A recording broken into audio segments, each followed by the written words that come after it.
एक औरत रोटी बनाते बनाते ओम भगवते वासुदेवाय नमः का जाप कर रही थी। अलग से पूजा का समय कहाँ निकाल पाती थी बेचारी। तो बस काम करते करते ही धड़ाम से जोरों की आवाज़ हुई और साथ में दर्दनाक चीख। कलेजा धक से रह गया। जब आंगन में दौड़कर झांकी तो 8 साल का चुन्नू चीत पड़ा था, खून से लथपथ। मन हुआ दहाड़ मारकर रोए, परंतु घर में उसके अलावा कोई था नहीं। रोकर भी किसे बुलाती। फिर चुन्नू को संभालना भी तो था।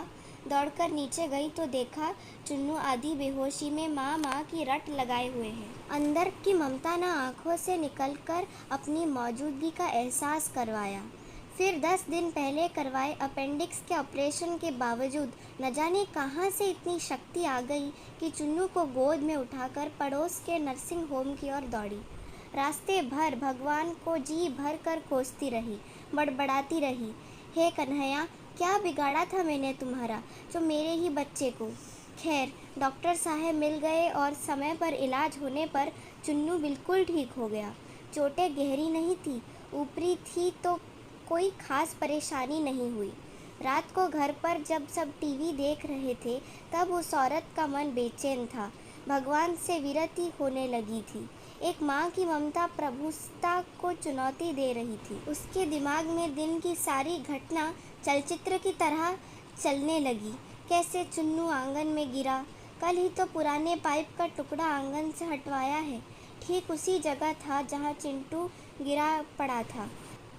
अगर कल मिस्त्री ना आया होता तो उसका हाथ अब अपने पेट की तरफ गया, जहाँ टाँके अभी हरे ही थे ऑपरेशन के।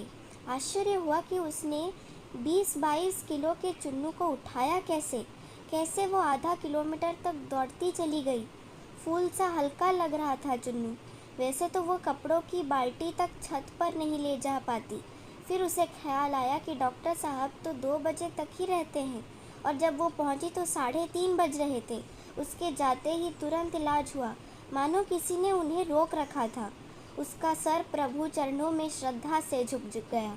अब वो सारा खेल समझ चुकी थी। मन ही मन प्रभु से अपने शब्दों के लिए क्षमा मांगी। तभी टीवी पर ध्यान गया तो प्रवचन आ रहा था। प्रभु कहते हैं, मैं तुम्हारे आने वाले संकट रोक नहीं सकता, लेकिन तुम्हें इतनी शक्ति दे सकता हूँ कि तुम आसानी से उन्हें पार कर सको।